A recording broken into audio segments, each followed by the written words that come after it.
నమస్తే, welcome to Riya news. Deputy CM Pawan Kalyan, YCP అధినేత జగన్మోహన్ రెడ్డి ఉప్పు నిప్పుగా ఉండే వీళ్ళిద్దరూ ఎదురుపడితే ఎలా ఉంటుంది?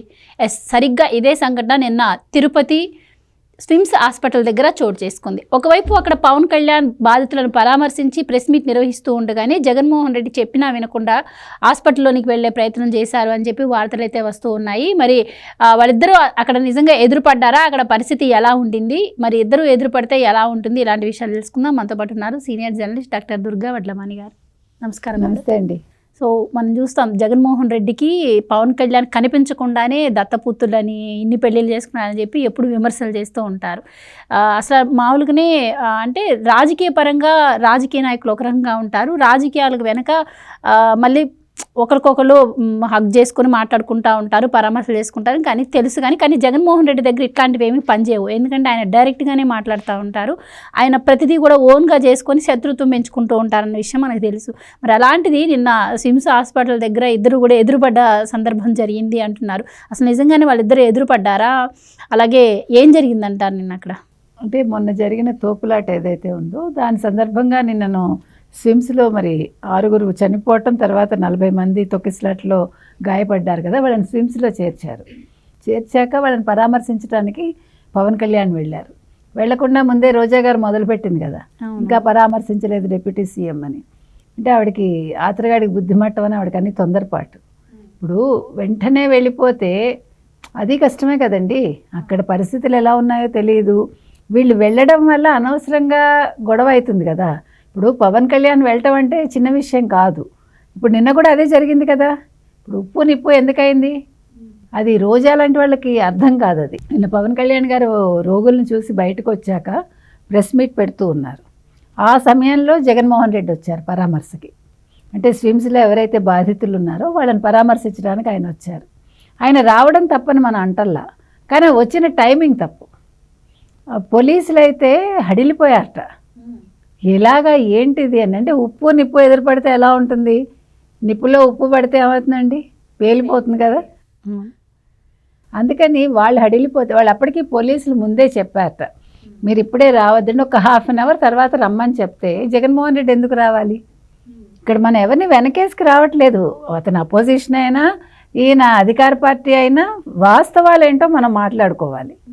మీరు చెప్పినట్టుగా పవన్ కళ్యాణ్కి జగన్మోహన్ రెడ్డికి ముందే పడదు. అసలు జనసేన టీడీపీ పొత్తుని ఎలా విడగొట్టాలి అని ఇప్పటికి కూడా శాయశక్తిలా ప్రయత్నిస్తున్నారు Jaganmohan Reddy and YCP party నేతలు. ఈ సమయంలో అసలు నిన్న రోజా చేసిన వ్యాఖ్యలు పక్కున్నాయి. ఈ సమయంలో వీళ్ళు ఎదురుపడితే ఎలా ఉంటుంది చెప్పండి?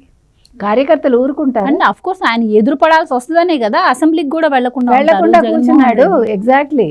అసలు అసెంబ్లీకి వెళ్ళడానికి సిగ్గుపడిన వ్యక్తి మరి ఇవాళ ఎందుకు ఎదురుపడ్డాడు తెలియదా నీకు? అరగంట తర్వాత రమ్మంటే అంటే నువ్వు పవన్ కళ్యాణ్ మొహం చూడడానికి వచ్చావా నిన్న? అంటే ఇంకోటి మేడం, ఇద్దరు ఎదురుపడతారు, అక్కడ ఏమన్నా గొడవలు జరుగుతాయన్న ఉద్దేశంతో జగన్మోహన్ రెడ్డి గారిని, అంటే ఆల్రెడీ అక్కడ పవన్ కళ్యాణ్ ఉన్నారు కాబట్టి ఈయనని కొంచెం లేటుగా రమ్మంటే ఈయన నన్ను ఆపే ప్రయత్నం చేస్తున్నారు, నన్ను బాధితులను పరామర్శించట్లేదు, ప్రోటోకాల్ నాకు కారుకుంటుంది కానీ నాకు కాళ్ళకు కాదు కదా, ఈ విధంగా ప్రొజెక్ట్ చేస్తూ ఉన్నారు ప్రజల ముందు. సో అది సిగ్గుచేటు కదండి. ఒక ముఖ్యమంత్రిగా పనిచేసిన వ్యక్తి అంటే ప్రతి దాన్ని మీరు అబ్జర్వ్ చేశారంటే ఎలా గొడవ చెయ్యాలి, దీన్ని ఎలాగ ప్రజల్లో వీళ్ళని అప్రతిష్ట పాలు చేయాలి అధికార పార్టీని అనే తప్ప అసలు బాధితులు నేను పరామర్శించడానికి వచ్చాను, నేను కామ్గా ఉండాలి, నేను హడావిడి లేకుండా వాళ్ళని వెళ్ళి పలకరించాలి, నాకు ఇక్కడ ప్రచారం కాదు కావాల్సింది, ఇక్కడ ఆర్భాటాలు కాదు కావాల్సింది, అక్కడ మనుషులు చనిపోయారు అనే జ్ఞానం లేకపోతే ఎట్లాగండి ఒక పెద్ద మనిషికి? ఇప్పుడు మీరు ఎలా రావాలి? కామ్గా వచ్చి కామ్గా వెళ్ళిపోవాలి. మీరు వచ్చారు లేదా ఎవరికి తెలియక్కర్లే, 4 ఫోటోలు పేపర్లో వస్తాయి, పెద్ద విషయం కాదు. మీ ఛానల్ మీ పేపర్ ఎలాగో దాన్ని పెద్ద ఎత్తున వేసుకుంటాయి కదా. ఎలాగ మీరు మిగతా పేపర్లు మిగతా ఛానల్స్ చూడరు కదా, ఇంకెందుకు బాధ? మీరు ఇక్కడ ప్రచారానికి వచ్చారా, మీరు లేకపోతే పబ్లిసిటీ కోసం వచ్చారా, లేదు మీరు నిజంగా వాళ్ళని పరామర్శించడానికి వచ్చారా? చాలా కాలానికి ఆయనకి శవాలు దొరికాయి నన్ను అడిగితే. ఈ మాట మనం అనకూడదు, తప్పు. కానీ శవ రాజకీయాలు చేస్తాడు ఆయన, అది మన బాధ. వాళ్ళు చనిపోవటం దురదృష్టం, ఈయన్ని దాన్ని ఎన్కాష్ చేసుకోవాలనుకోవడం జగన్మోహన్ రెడ్డి చేసే తప్పిదం కదా. ఇప్పుడు వచ్చావా వెళ్ళావా అని ఉండాలి. ఇప్పుడు పవన్ కళ్యాణ్ వచ్చారు కాబట్టి నిన్ను కొంచెం ఆగమన్నారు, దానికి నువ్వు చిందులేసేసి నా కాళ్ళకి ఉండదు ప్రోటోకాల్ అంటే నడిచెళ్ళు. అండ్ ఇంకోటి మేడం, గతంలో ఇప్పుడు కాళ్ళకి ప్రోటోకాల్ ఉండదన్న విషయం జగన్మోహన్ రెడ్డి దాకా వచ్చేవరకు తెలుసు. గతంలో పవన్ కళ్యాణ్ గారిని ఆపిన సందర్భాలు మనం చూసాం బోర్డర్ దగ్గర. అండ్ ఇంకొకటి, ఇక్కడ పవన్ కళ్యాణ్ గారి దగ్గరికి ఎప్పుడైతే పరామర్శించడానికి వస్తే ఫ్యాన్స్ వస్తే ఆయన నిరోధిస్తున్నాడు, వాళ్ళని ఎక్కడికక్కడ వాళ్ళని అలర్ట్ చేస్తూ వాళ్ళని ఫైర్ అవుతున్నారు వాళ్ళ మీద. కానీ జగన్మోహన్ రెడ్డి గారు మాత్రం ఏ హాస్పిటల్కి వెళ్ళినా, ఏ పరామర్శకి వెళ్ళినా, ఎక్కడ వెళ్ళినా కూడా గుంపులుగా జనాన్ని తెలుసా నేను ఏం జరిగిందో? ఈయన జగన్మోహన్ రెడ్డి వచ్చిన వెంటనే పవన్ కళ్యాణ్ ఫ్యాన్స్ జై పవన్ జై పవన్ అని నినాదాలు చేస్తే జగన్మోహన్ రెడ్డి చుట్టూ ఉండేవాళ్ళు ఏం చేశారు తెలుసా మీకు? జై జగన్ సీఎం సీఎం అని అరిచారు తెలుసా మీకు? ఈ సీఎం అని అరిచి ఒక గ్రూప్ని ఆయన తనతో పాటు పెట్టుకుంటున్నాడు. ఇది నేనంటే చాలామంది కోపం వచ్చింది మీకు చెప్తున్నా. కానీ నేనంటాను, నువ్వు వచ్చినప్పుడు ఒక 4 సెక్యూరిటీని తీసుకుని కామ్గా రాలేవా నువ్వు? నీ ప్రోటోకాల్ అంత అవసరమా నీకు? నీ ప్రాణాలు అంత ముఖ్యమా నీకు? ప్రాణం పోయిన వాళ్ళని చూడడానికి వచ్చినప్పుడు ఇవన్నీ అవసరమా? ఎవరేం చేస్తారండి జగన్ని? అసలు అక్కడ సీఎం అని అర్పించుకోవటం ఏంటి? జగన్ కంటే ముందు పవన్ కంట్రోల్ చేశాడు తన ఫ్యాన్స్ని. మీరు అలా చెయ్యొద్దని ఆయన అసహనం వ్యక్తం చేశాక అప్పుడు జగన్ వాళ్ళని ఆపాడనమాట. అంతవరకు ఆయన ఆపల. ఇప్పుడు ఇలా అంటే కూడా మీరు అధికార పక్షం గురించి మాట్లాడుతున్నారు, ప్రతిపక్షం గురించి మాట్లాడలేదు అంటారు. కానీ అక్కడ జరిగిన వాస్తవం అదే కదా. ఇప్పుడు ఒకళ్ళు తప్పు చేస్తే మీరు కూడా తప్పు చేస్తారా? ఇక్కడ నిన్న జరిగింది అదండి. ఆ తర్వాత పోలీసులు ఆయన్ని వేరే రూట్లో తీసుకెళ్ళిపోయారు. పవన్ కళ్యాణ్ గారు అర్ధాంతరంగా ప్రెస్ మీట్ ముగించుకుని వెనుతిరిగి వెళ్ళిపోయారు.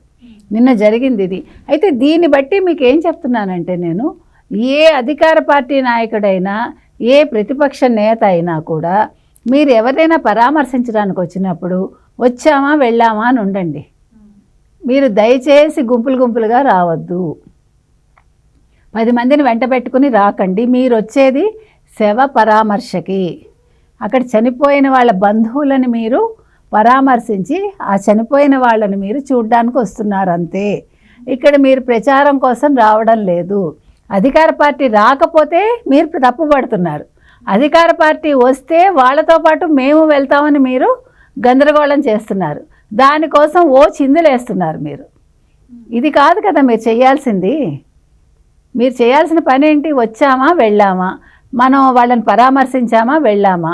నువ్వు ప్రతిపక్షంలో ఉంటే ఏంటి, అధికార పక్షంలో ఉంటే ఏంటి, అది కాదు కదా క్వశ్చన్ అక్కడ. పవన్ వచ్చారంటే పవన్ ఒక డిప్యూటీ సీఎంగా ఆయన వచ్చాడు వెళ్ళాడు. అంతకుముందే మరి రోజా గారు రెచ్చిపోయింది కదా, ఇష్టానికి మాట్లాడింది కదా. ఎందుకంత ఆత్రం వాళ్ళకి?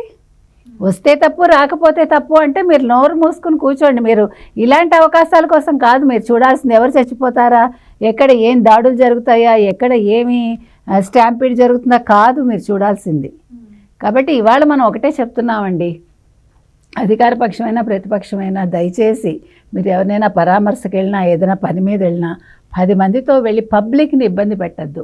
నిన్న స్విమ్స్ ఆసుపత్రిలో అంతమంది రోగులు, మీ అరుపులకి ఆసుపత్రి దద్దరిల్లిపోతుంది. అక్కడ ఎవరైనా హార్ట్ అటాక్ వచ్చి చచ్చిపోతే ఎవరిదండి రెస్పాన్సిబిలిటీ? ఈ ఫ్యాన్స్ తీసుకుంటారా? మన పవన్ కళ్యాణ్ ఫ్యాన్స్కైనా అదే చెప్తున్నాము, జగన్మోహన్ రెడ్డి అనుచరులకైనా అదే చెప్తున్నాం. దయచేసి మీరందరూ కూడా పవన్ ఎక్కడికి వచ్చినా అరవకండి, జగన్ ఎక్కడికి వచ్చినా సీఎం అని అరవకండి అని రిక్వెస్ట్ చేస్తున్నాం. Right madam, thank you so much. Thank you. Please subscribe to Leo news for more videos.